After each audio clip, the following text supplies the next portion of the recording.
about rape.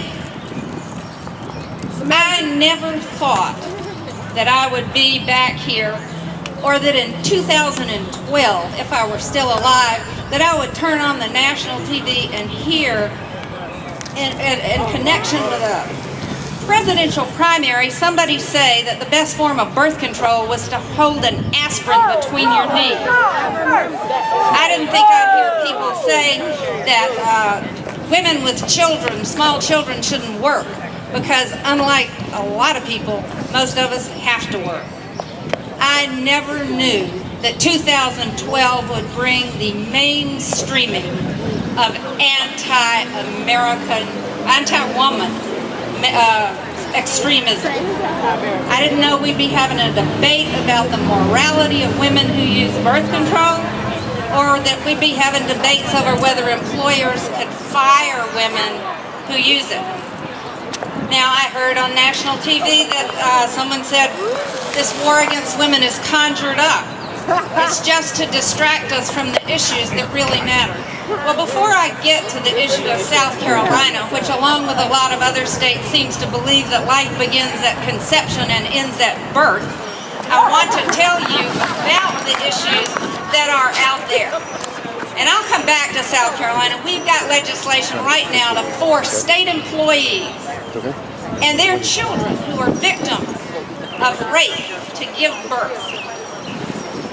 Arizona introduced a law that would require women who wanted birth control to file an application. If they wanted it covered by insurance, they have to file an application with the employer and prove with their medical records that it is for the purposes of some physical condition they have and not to avoid conception. Our neighbor, Georgia, a representative or a senator named Bobby Franks, he's introduced two bills. One, redefined rape, domestic violence, and stalking victims as accusers, while leaving victims of robbery as victims.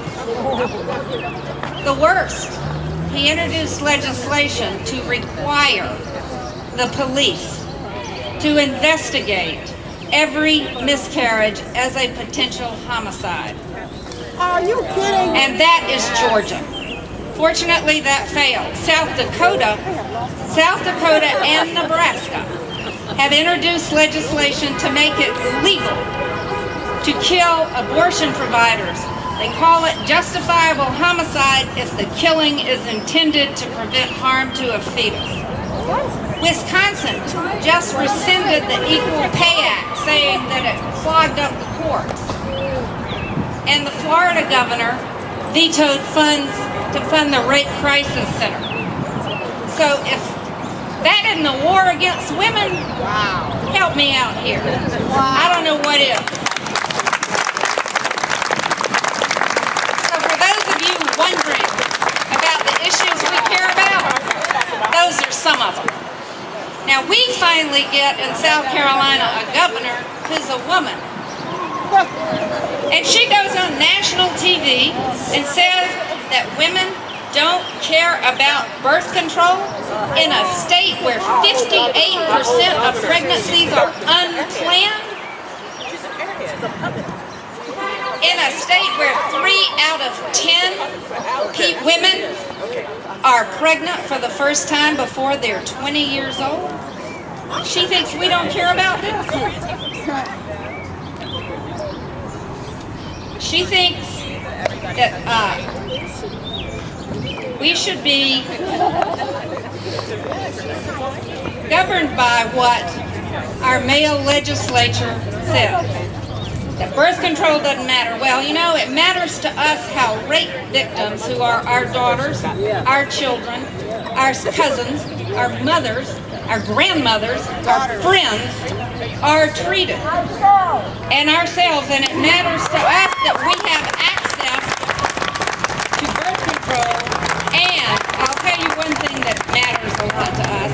We've got a legislature that every single year for the past 10 years, every single year, has introduced legislation which would outlaw birth control. every year. There's one pending now.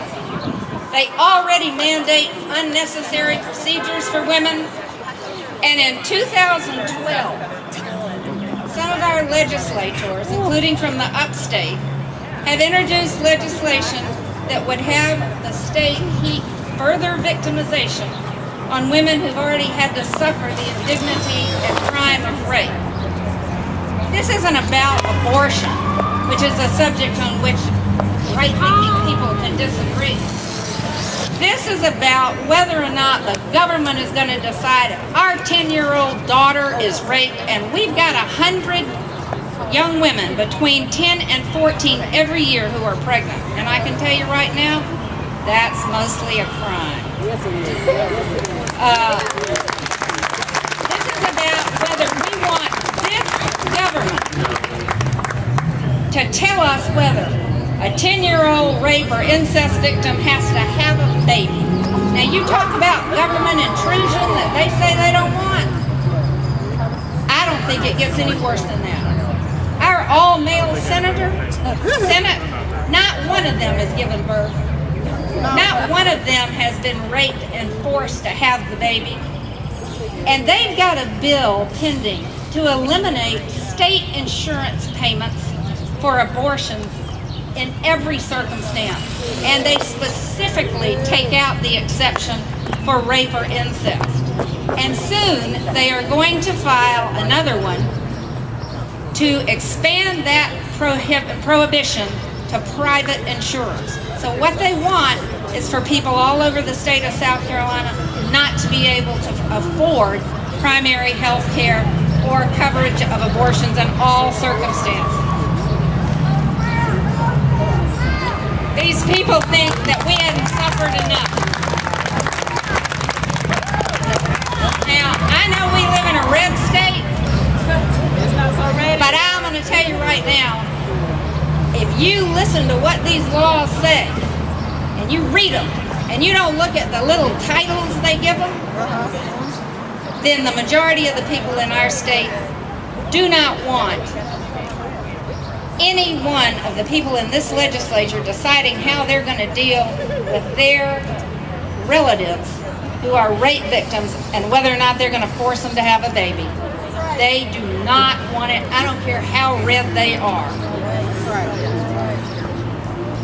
Our bills right now will outlaw birth control pills, IUDs, and the use of fertility treatment.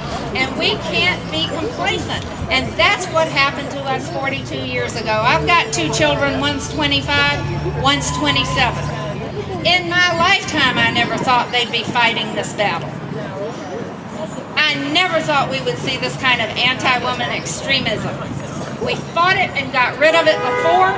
We've got to do it again and again and again, and our children are going to have to do it. And if they take away our rights, we have got to take away their jobs.